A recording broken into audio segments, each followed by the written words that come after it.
This is Family Electric Ghost and went live on there with Jake Isaacs for the first time. Welcome to the Family Electric Ghost podcast. How you doing tonight? I'm great. Thank you so much for letting me be here. Yeah, we got together because I use Podmatch. I'm going to mention there's a QR code on the screen right now. If people take their phone and scan that, if you're a guest that wants to be on podcast, or if you have a podcast, Podmatch is like a Tinder for podcast host and guest, and that's how we get together. I've been using it for like 2 years and increased the number of guests that I get on my show. So you might want to check that out. Other than that, we're going to start with a couple of things. We always ask every guest a couple of questions before we get to the root of your story. What motivates you and why do you do what you do? What motivates me and why do I do what I do? Yeah. A lot of my motivation comes from just the incredible people that I have in my life who have loved, cared, and supported me up to this point. And I feel like my duty and obligation to do well and do right by others and continue to put out good into the world. And so I'm just deeply, deeply motivated by making sure that the people around me have what they need in order to be successful. Yeah, and just to let everybody know, you're a co-founder of Gathering the Kings, and that's a mastermind community that helps entrepreneurs with business and life. You've got like 2 decades in operations and leadership, and you've got like real world strategies for scaling companies, building efficient teams, leading with empathy. So, like, what made you want to get into this area other than this? Maybe like you're paying it forward, helping people with your experience. Yeah, great question. Through my entire history in people management, the thing that got me out of bed every single day was not being the best individual manager or running the best company. It was pouring into future leaders. I'm a big fan of football in the NFL, and they talk all the time about the coaching trees that are established by great coaches and the other people that they're bringing along with them throughout the course of their career. And I always wanted to be known as the manager or leader that trained and developed the best managers and leaders. And through the opportunity with Gathering the Kings, we have the opportunity to just really pour into business owners from all across the United States and the world. And so I get to take my message and my impact and duplicate that through multiple communities and businesses all across the world. I think it's important to have like a mentorship when you take, I'm a producer, and I like that's like a music teacher for musicians. Yeah. And you take your experience and you pay it forward. It's like you figure out that you can actually, help somebody as a mentor type of relationship. Right. And you can see somebody build up something like, like a flower. You take a student and you see them become successful. You take another, like an entrepreneur or any other, creative type of person. It's like, how can you get that spark of an idea, right? And get out of your head into the world and actually get people to resonate with it and engage with it. That's the whole, dream of anybody who wants to run any kind of enterprise and be musicians. I mean, we're business people. We're artists, but we have to get people to listen, or we're just a hobbyist. Yeah. Exactly. One of the things that I think is just, it's intoxicating for me. It's seeing the people that you've directly helped succeed. And I don't know if you find this true through your producing career, but the proudest moments that I have are not from my own individual successes, but it's from the successes of the people that I've helped train and mentor. And, as a producer, I'm sure that some of your favorite songs are the songs not that you created as an artist, but the ones that you had influence on creating as the producer behind the scenes, kind of pulling the puppet strings. Yeah, because you like to see people. Like I like to see somebody take something that they're like scared to show anybody, and actually take somebody's like secret sauce, which is themselves. Yeah. Right. We live in a world where people like to copy and clone things, but what I like to see is I like somebody to have an original idea that maybe they're kind of hesitant because they're not sure of themselves and because there's not an example of it. And so you have to take that risk, and you want to build up people who have these new ideas, right? Because it's boring to me to see the same thing just regurgitated over and over. I want to see something new hit the world. And so that's what I like to see, is like, I like to see people's original thoughts and ideas, and human beings are just endless creators of that if they engage with themselves in that way. Sure. Yeah. So productivity, it's a lot of people talk about it. We live in an age of like automation and AI, and people are like, well, we can do less with more. And so what does that mean in terms of what do you think about productivity? It has something to do with like clarity, right? Yeah, absolutely. Productivity is all about how you can force multiply your own efforts and thoughts into your team. And there are so many great tools out there right now with the advent of AI in the marketplace. And I know that a lot of people are concerned that AI is coming for their job and it's going to replace them. And, they said the same thing about electricity, and just think about how vital that tool is to our day-to-day lives now. And AI will eventually become, like electricity was back at the turn of the century for us. Yeah, I think with AI, I'm going to give you a heads up. I am a software engineer, and I am certified in AI technologies. Awesome. However, what I see going on today is like, there's so many use cases, right? And AI isn't the use case for everything. And so we're at a point where everybody's trying to fit it like a square peg in a round hole. Like, Sure. There are some use cases where it's actually not the right thing to use. Yeah. Right. And it's not ready to use. Right. There's some cases where it perfectly fits. And so there's going to be a shakeout. There's going to be a shakeout. And the thing is, like you say, it's a tool, and it depends on your reliance on the tool. Like if you're an artist and you let AI create 99% of your work and you're just 1%, it doesn't feel authentic. Correct. Right? If you're a programmer and you let the code kind of replicate itself, and you don't take care of the what we call the unhappy path, right? The more complicated cases, then you'll get burned. So it's like with anything, you have to know how much of it to use and have some discernment. And so I think it's not like an all or nothing. Like, I hate it, I love it. Yeah. It's kind of what fits what you want to do. I was having a conversation yesterday with one of our clients, Phantom, and he is a logo specialist. His niche is he specifically helps faith-based organizations develop logos and brand messaging. And we were having a conversation around AI specifically, because, as of right now, an AI generated image is not a copyrightable image. Yeah. And so one of the things that I was talking to him about is how he needs to position himself as someone who can certify their work to be copyrighted, and you have that point of origin or authenticity for the work that you're creating, so that a business owner like myself who wants to use his services can take that image and legally protect it moving forward. Whereas, if I was just going to use AI to create an image, sure, I could probably get that done in 15 minutes, and it could be a very cheap option to a professional designer. But what can I do with it in the future? Yeah, that's the problem. It's like if they, like, within the music world, if I use AI, there are some platforms I can't upload to, right? That I can't actually monetize, that I can't register, because they'll say, well, that's like it's having an uncleared sample. Like, if you go and sample, you can have a machine that will sample a song, but if you don't get artistic license and clear the sample with that artist, they will take 99% of the money, or they'll sue you and pull it off the catalog.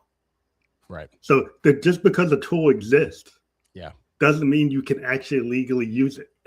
Right. Exactly. And that's where a lot of people don't understand. Well, and I think that's part of the discernment that you were just talking about, right? Yeah. You've got you've got to be able to use the tool to help you get started and know when it's appropriate to use and when it's not appropriate to use. And, human creativity is 100 for 100, right? It's undefeated in the history of time. Yeah, well, my daughter is a graphic artist, and she can create unique logos, and that's what she does. She gets paid for creating logos for all kinds of companies, and she's a working, not a starving artist. Yeah. She's an artist that actually, and people have figured out that if I go, like you said, if I have AI create the logo, she works with like the seed company, and they found out that if they actually have a real artist do it, they can actually copyright and patent it, and they won't get hit, right? If they use the AI, they get hit and they get take down orders. People tell them to take it down. And so like she's getting a lot of work in an age where people say, well, I can just do that with AI. Well, like really check it out. Maybe you can't. Yeah. So it's just interesting. We're talking about the way the age we're in is like AI generation, and it's like generation next. So what does that mean to you, generation next? Is that just a youth culture, or is that beyond that? Yeah, no, Generation Next specifically for our organization is a youth entrepreneurship program that we've established. One of the things that my business partner and I have come to recognize is that the public school system is doing a just really piss poor job of instilling independent thinking and creativity into our youth. And those are some of the things that it is important for an entrepreneur to be able to have in order to be successful. They've got to have a little bit of backbone. They've got to have a little bit of gumption, and they've got to have the ability to solve problems creatively. And so Generation Next was established about 1.5 years ago as a youth program for us to teach entrepreneurial mindset, money management, and skill set for young children between the ages of 6 and 18 that are the next generation of entrepreneurs in our country. That's interesting because I went to a school, pretty good college, like Bowdoin College, and it was using the Socratic method, right? It used the critical thinking method. So a lot of cases I had blue book exams, oral exams, not multiple choice SAT. Right. So our professors made sure that we could actually go in front of the class and go into an oral argument and actually make our case, right? And actually write down what is it that, how did you interpret all these concepts and apply them, which is critical thinking. And so the problem if you have a world where kids are using ChatGPT to get the answer. And they don't know not only that, Phantom, a lot of these educational facilities are being monetized based off of standardized testing scores. Yeah. And, the teachers are doing what they need to do in order to continue to make sure that the school stays funded.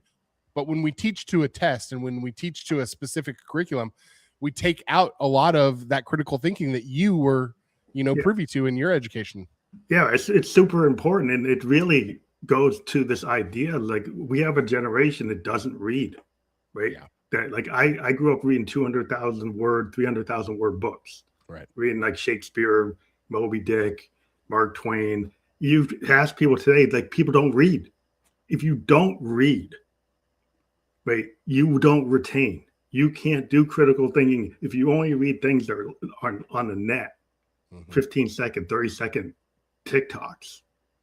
If that's all you get, you don't learn how to actually analyze different options, different points of view, right? Different criteria. You want very simplistic answers. They are clickbait answers, right? Like that you don't have any depth, right? That you can, on the face of it, you might solve something, but like you don't handle unhappy path. You don't handle like what happens if that happens? What happens if this happens? What happens if the next thing happens? You have no backup plan. Exactly. And, Gathering the Kings as a entrepreneurial mastermind community is made up of families that are just doing things a little bit different. And one of the reasons why we started Generation Next is because we wanted those children to understand that, their mom and dads are not crazy, that there are other people out there that are teaching the same things, doing the same, living the same lifestyles. And, you probably experienced this in raising your daughter. You may have told her the same thing 15 times, but a teacher or a coach or a friend's parent said the exact same thing one time, and all of a sudden it's this mind-blowing revelational thing. Yeah, sometimes you need to hear it from a lot of different points of view, Right. and you have to be engaged, right?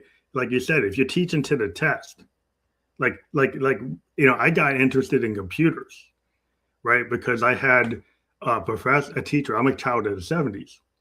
So in like 78, I had a teacher that showed me how you could create a program that actually mimicked like Space Invaders. Yeah, that's right. awesome. And I had been, and so like when you realize that the physics in asteroids or Space Invaders, that physics calculation or algorithm actually allows that ship to act like it got hit, then you actually understand, like, okay, if you just learn it from the book, you might get bored and say, I don't see how I apply that. But I actually got to see how that got applied to something I was interested in, video games. And so, like, if you are able to engage students and make things relevant and make them understand how it works, and it's not just like just hypothetical, that they actually can apply it to their life, and they see that actually will actually help them get from A to B. They actually solve this problem. That it helps them get to this level of expertise or makes them understand something. Is that part of what you're trying to do with like an entrepreneurship? It's like, if you do this, you could actually work for yourself. You don't have to work for somebody else. That you could actually implement your idea, and this is how your idea can actually get into the world. Right. 100%. I think that one of the greatest tragedies that we have instilled in our youth over the course of the last 20 years is that failure is a bad thing. I remember specifically in athletics as a child growing up, and, we didn't win and we failed and we didn't succeed, and that was okay. That was a part of the growing and learning process. But now in this culture where everyone gets a trophy, everyone is rewarded for participation. You have to we fail are upward. Encouraging people not to win, not to try. Well, in tech, we have a term like fail upward, because I'm in software design. We run through iterations, right? It's like a musician. I mean, I'll have like 100 demos.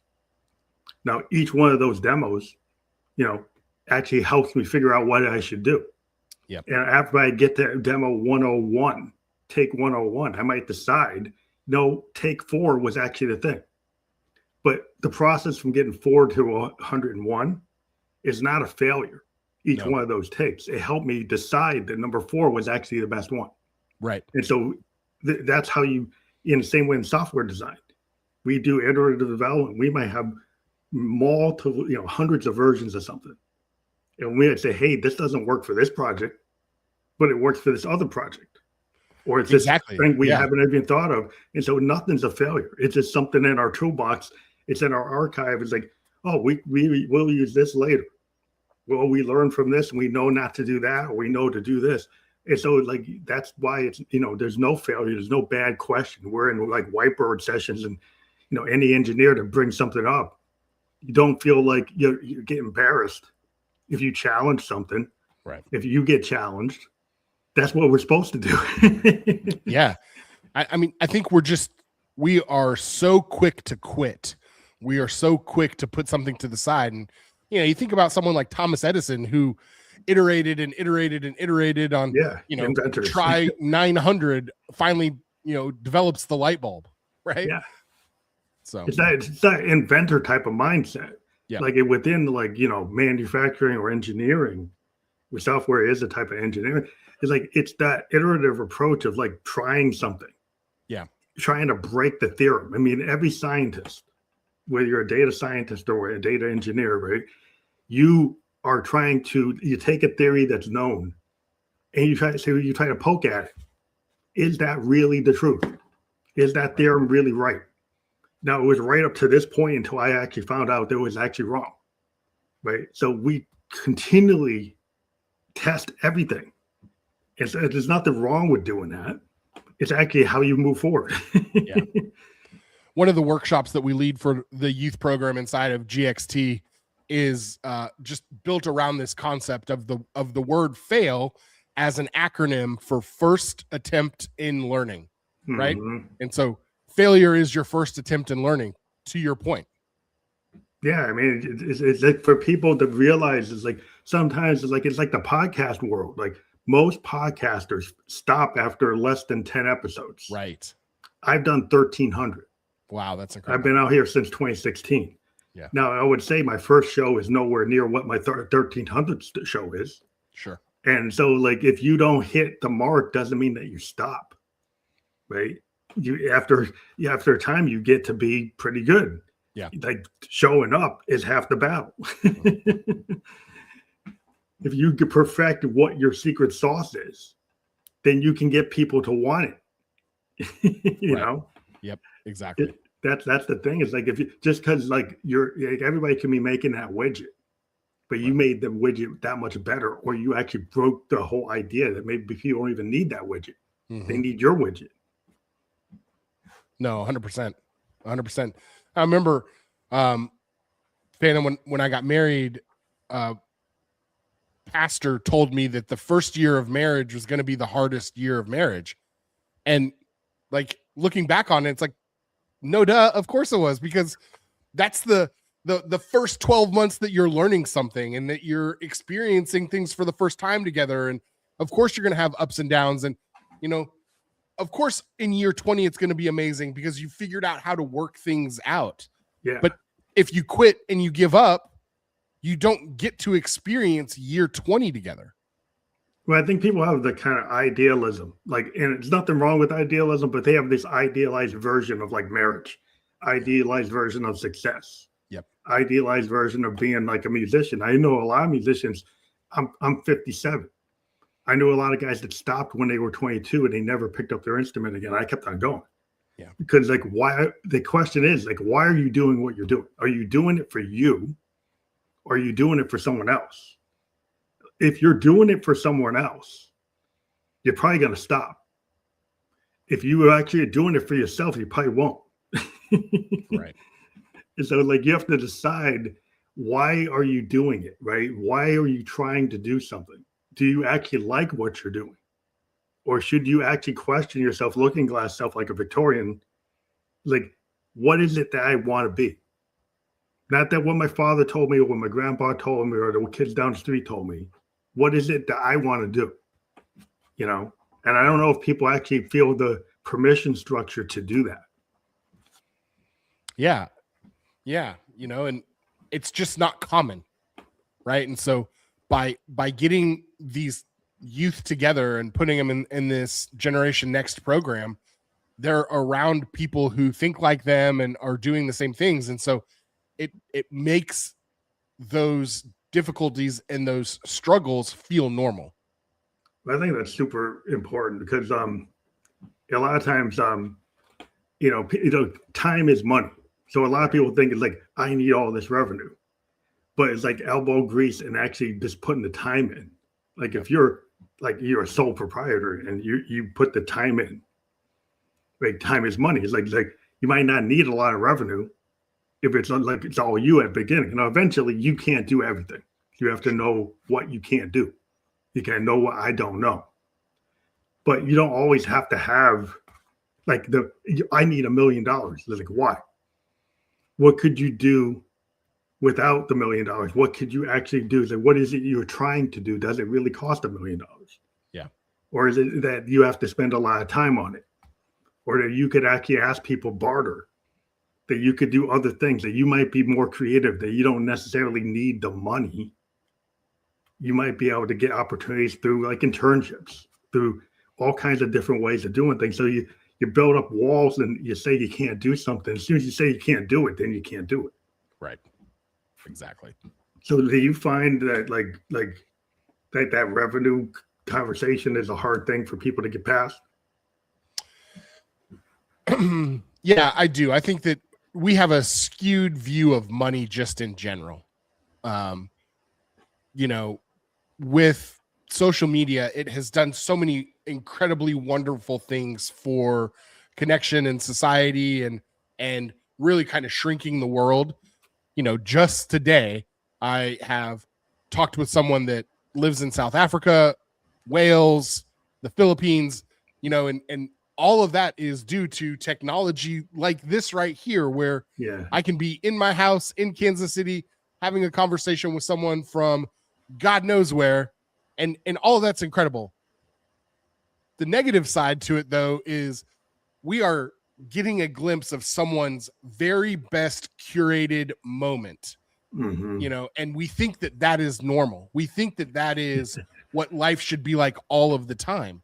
And so as a result, we don't understand that, that person that you're watching board a private jet, which is probably rented or may not even take off from the ground, but they're doing it for that clip, it's just hard to like put yourself in someone else's shoes when you look around and you're like, oh, we're going to have Kraft macaroni and cheese again, not a T-bone steak. And that feels it's like living with, catching up with the Joneses, trying to keep up with the Joneses. It's like comparison trap. It's the 100%. Perfection trap. I always talk to musicians and say some of the greatest compositions are happy accidents. Yeah. It's not that you didn't put your 10,000 hours in to learn your instrument and to learn your craft. Right. Is that there's a point where you get like muscle memory and you get some discernment and you have to kind of trust your gut. And sometimes it's not, I was talking to this author, and authors, they talk about like, I'm going to orchestrate and create this world. When they do all this, building world, the character design, all these, this whole like architecture or structure. But then you'll talk to them and they say, yeah, but there's a lot of flow state. I'll put a lot of time into building this world and building these characters and I'll have all this stuff. But I also have a lot of space where I actually have a flow state kind of download, and I trust my gut as an artist and I just let it go. Yeah. And it's kind of like that world where like, it doesn't have to be perfect to be art. And even in science, like we said, a lot of happy accidents happen in engineering and invention. Mm-hmm. Yeah.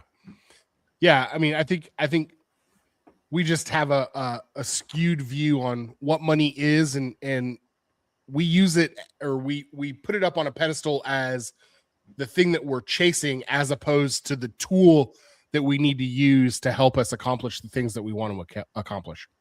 Yeah. You have to kind of be clear, because sometimes you want to get, from 0 to 100. Yeah. And you're not always going to get to 0 to 100 in that one movement. Like right. One step isn't going to get you there. And a lot of times, like you said, people see these clips and they think this guy, he got to $6 million. There was overnight sensation. Right. There's no overnight sensation. Like even when somebody says, if they follow these 2 months worth of steps, what they failed to tell you is like it took them 10 years. And then they did the 2 months of 20 steps. Yeah. If you leave out the 10 years, you're not going to replicate that, because it's that 10 years that you can't just do that overnight. Well, and I think that part of it is having an understanding of what you want and what you're trying to accomplish, right? I mean, we work with entrepreneurs at a lot of different levels in success in life. And, we've got clients that do tens of millions of dollars a year, but they do it at a margin of 1 or 2%.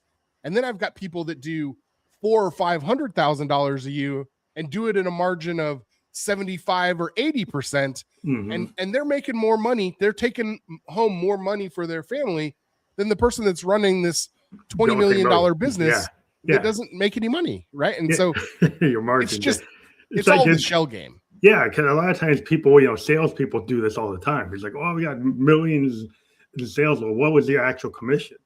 Yeah. Right. It's like, what is your actual take home? It's like, are you making like 120, but you're talking about like 20 million? Yeah. It's like that's fine, but that's not what you're making. Right. Right. So people, insurance agents is famous for that. You're selling millions of dollars of policies. Like, what do you actually have? Yeah.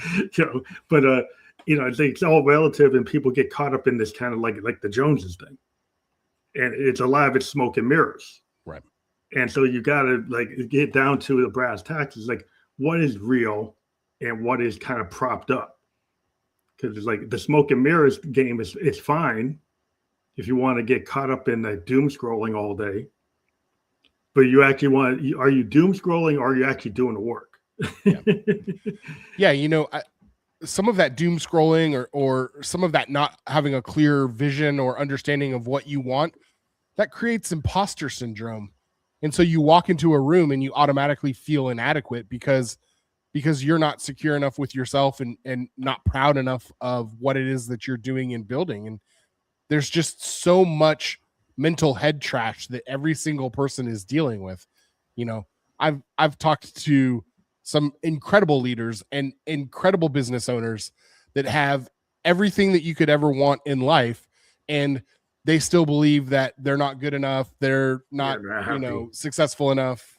Yeah, because I mean that's the thing is like you could say you want $20 million, but the person's making that $20 million is like at their shrink every day and they're not happy.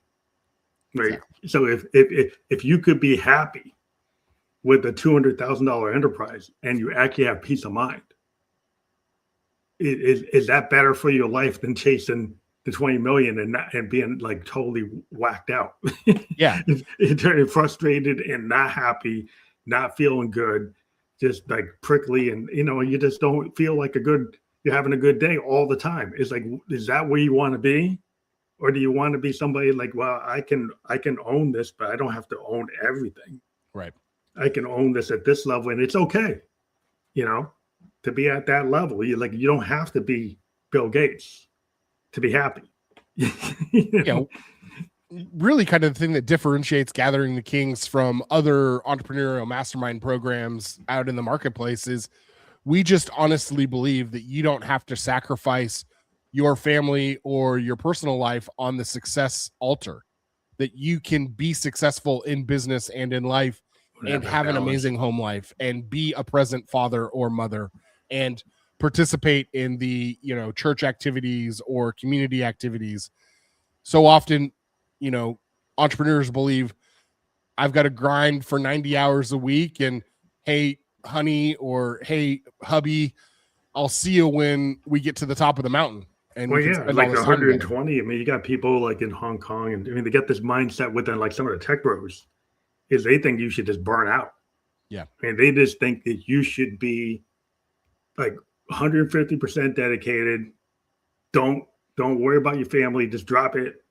Just go totally into the chaos, into the total disruption. Just be a total disruptor to the point that you disrupt yourself and your family. I'm like, is that really happiness? Like you're so into disruption that you just disrupted your whole self. Yeah, it's unto what? This is my personal story where I worked and built and, sacrificed for my family, and it cost me my family. And what do I have? Right? Like, what good is any of that? Yeah, like if you destroy your own peace of mind, and then you destroy the people around you's peace of mind, like your family, your friends. What is that money worth? What is the power worth when you can't look at yourself in the mirror? You can't look at your family members and they can't say, well, like, we're not really having a good time with you right now. Yeah. So it's like, what is the point? What is the point that you could go and be like, secure in yourself, secure in the people around you, or are you always looking over your shoulder with the angst? Is that really where you should be all the time? Yeah, and we just believe that you can have your cake and eat it too. There is a different way. It takes intentionality. It takes focus. You're not going to just accidentally walk into it. It is possible though. Yeah, I think you have to have like an intended, a purposeful, you do have to plan. You do have to consider like your time is money. So it's like my home life, you have to set, this kind of probably goes toward like setting boundaries.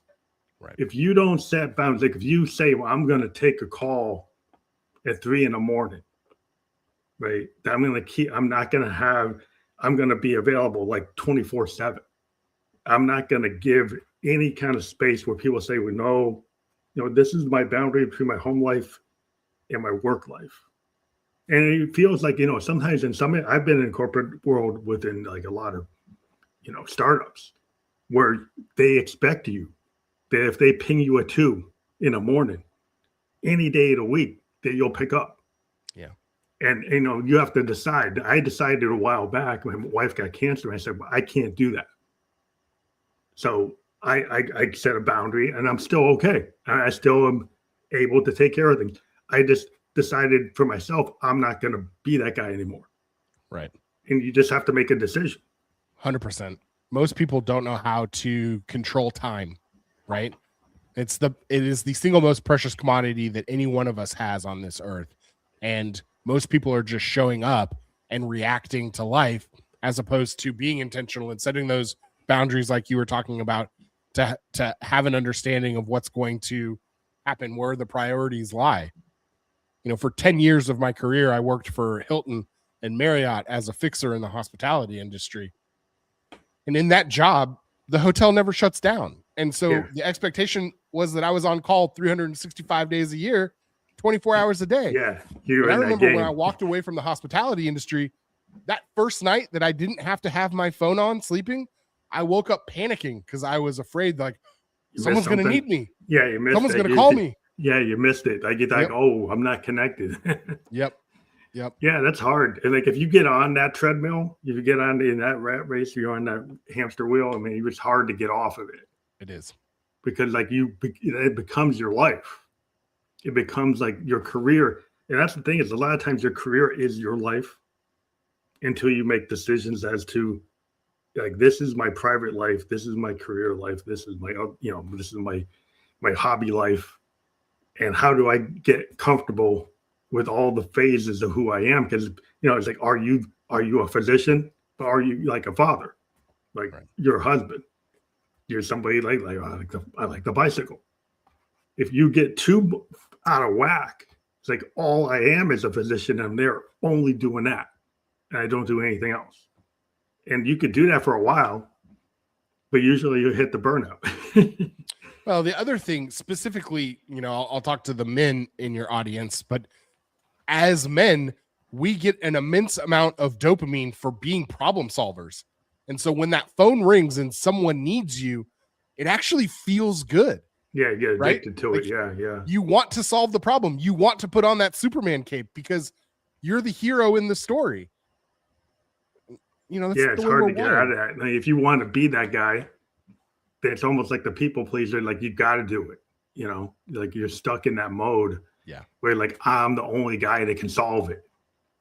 You become the key person dependency. I've run into this a lot of times in software. Where like we get these guys that could train a bunch of interns around them. They could apprentices, and they choose not to.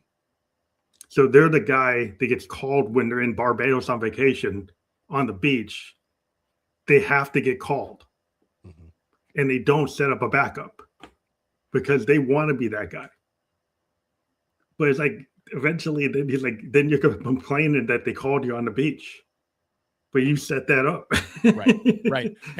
And that's not building a team that wins. That's not building a team that allows you to have freedom inside of your career or inside of your business, because you have established yourself as the bottleneck for decision making. And again, it's because you don't have good systems. It's because you're not intentional. It's because you enjoy that dopamine rush a little bit too much, and it will catch up to you in one way or the other. It'll catch up to you. Yeah, and then organizations, like they have a lot of problems if they have these subject matter key to person dependencies. Well, what if you get hit by a bus? There are companies that have failed because their key person dependency guy disappeared. Yeah. And they couldn't recover their stuff. True story. I took over a hotel where the manager got hit by a bus and had the keys to the safe and the office on him. And so when he died, they became property of the morgue. And as the business, we had to go through official channels to get all of that stuff. And, we had to shut down operations for, I think it was 7 or 8 days because we couldn't get access to the basic information, which is just so silly if you really think about it. It's like tragic, but it's silly. It's like losing that crypto key. Like if somebody's got one of those crypto keys, right, and they're running some, and it's then they lose it, it's gone. Right. Yeah. If you got that institutional knowledge in your head and you never gave it to anyone else, Yeah. then you have to sometimes just totally rebuild a system. You know, especially like old mainframe system. But I mean, it's kind of like a Y2K kind of problem. But like sometimes you have this legacy stuff, and you get these guys that are on the beach wanting to run everything, and then they, something happens, and then you're like, the enterprise is like, oh, well, let's sell it. they'll go sell it to somebody, and then they'll find out like, oh, this thing doesn't work. Right. But so it's like, do you really want to live in that kind of dysfunction, or do you want to actually have something that's actually scalable and that you can give up the keys, that you're not going to be so into keeping the keys, because like you can move on to something else. Yeah. How do you get people to realize like they don't like personally like own everything about the enterprise? Like if you want to make something work, it's like you have to kind of let go sometimes, right? Yeah, I mean, it's sitting down with someone and having them really define their why and what it is that they're trying to accomplish. Are you building this business because you want to pass it down to your kids? Are you building this business because you want to sell it and exit in a 8 or 9 figure exit? Or are you building this business because you just want to have a really nice lifestyle for you and your family for the next 20 years? And when you start defining exactly what it is that you're trying to do, you can then back into how to accomplish those things. But the most entrepreneurs that we work with are just running so quick at generating revenue and solving problems that they don't take the time to define what it is that they want to accomplish and then put systems in place to figure out how to accomplish what they want to accomplish. Or even if they want to keep the enterprise going after, have they thought of what happens if I'm not here? Yep. Do my heirs know enough to be able to do this? Do I have an organization that can continue beyond me? Should it be like a corporation with a board? Or should it just be like a LLC? Or it's a sole proprietor, and maybe I do want to pass it down to my kids. Well, then you got to give the keys to your kingdom to your kids. Right. And do you have the right planning to make sure that they're going to be successful? Where you say, well, they should earn it on their own. Well, you probably should help them a little bit. Yeah. Yeah. Right. Yeah. I always have thought that was so interesting, right? I mean, like, I fully understand not spoiling and not handing everything over to your children on a silver platter, but you also don't want them to struggle through the same things that you've struggled with. Like, how about we be intentional and put together a system that's going to help them stand on your shoulders? Like, my goal in life is when I have children, I want my ceiling to be their floor. Yeah. And that's how I'm processing through things. You want them to do better. I mean, I think everybody, like my father wanted me, my everybody wanted the next generation to do better. Right. We're the first ones to go to college. We're the first ones to be able to do certain things. I work in Japan. Nobody in my family had ever done that. And so we want people to, you don't want your kid to like be sitting at home in the basement playing video games and not really making it. It's like, well, but you never really showed them anything, so they're just stuck there. Yeah. It's like, well, maybe you have part of that is you, because why are they stuck in a basement playing video games? Yeah, it's because you've decided to spend 90 hours a week chasing this dream for your family, right? Yeah. I mean, now your kid is not doing better than you. They haven't gone and got their degree. They haven't got another degree. They're not out of your house. And it's like, and maybe because you didn't put the time in to make sure that they were actually being nurtured. Right. And so that's like part of your responsibility. Like you said, is like opening up to like, yeah, I should be a successful business person. I should be, this, making the grade, but like, you have to balance that out. And it's a societal kind of issue. Because I was a sociology major, but the microcosm affects the macrocosm. The microcosm is your family.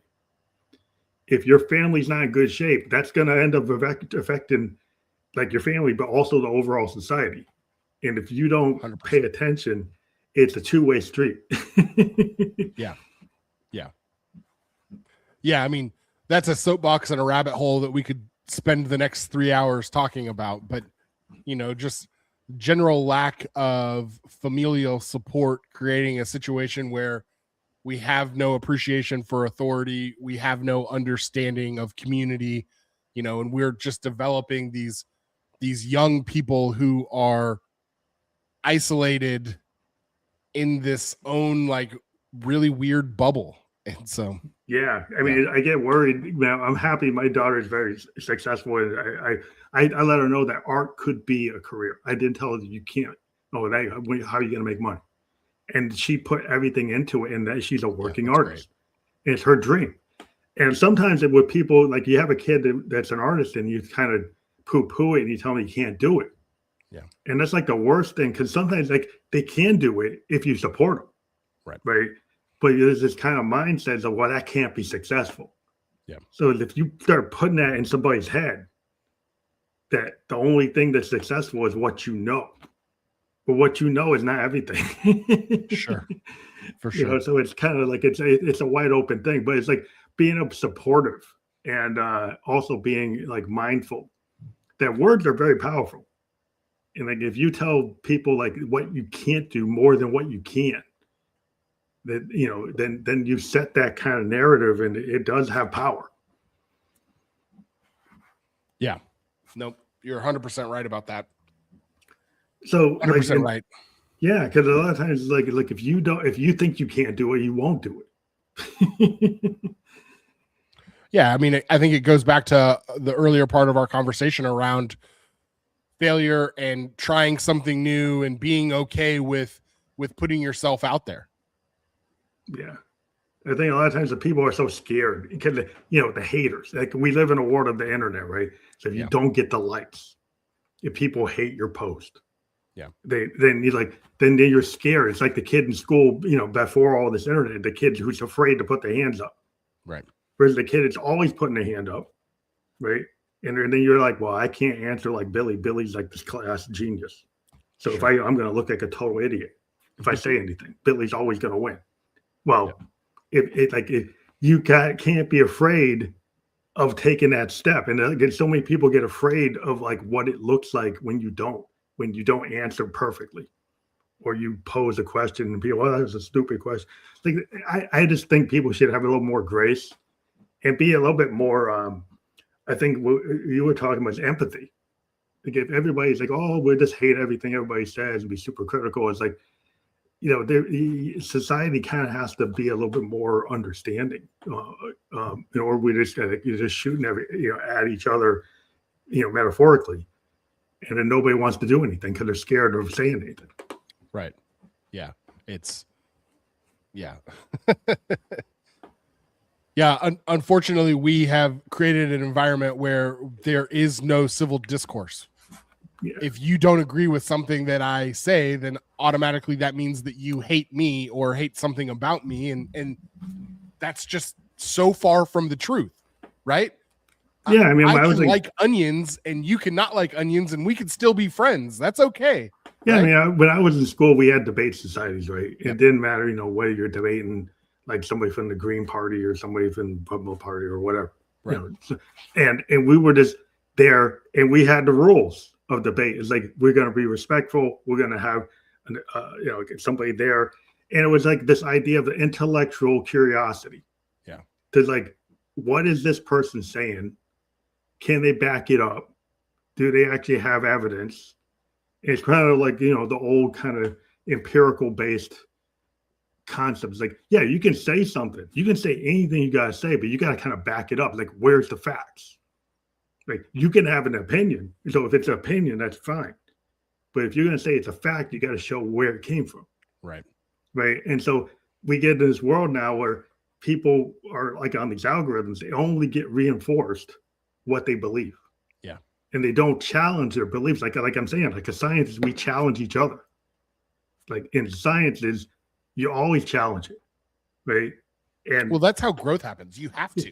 Yeah, you can't just say, "Well, I can't because that's dogma." Like I'm in the can and I can't get beyond it. Yeah. So then you're not going to grow at all. Right. Yeah. Yeah. We're not pushing the bounds of learning and new things. And exactly. Yeah. I mean, how are you ever going to challenge? Like, can you go faster than light? Yeah. Well, one day you will, right? But if you believe you can't, then you're never going to even attempt it. Right. There were people they thought they couldn't break the speed barrier, the sound barrier, and then they broke it. You know, it doesn't matter what it is. You can take that concept and look back at anything. Like, we have microwave popcorn now because someone somewhere said there's got to be a better way to do this than heating it up on the stove. Yeah, I remember with the aluminum thing that we put over the stove and it pop up and like boom, pop fresh or something. Dome. Yep. That's what I had, and now it's like, oh, you can do it with a microwave. 100%. I don't need that anymore. It might be fun to use it at a campfire, but it's like I don't need it. Right.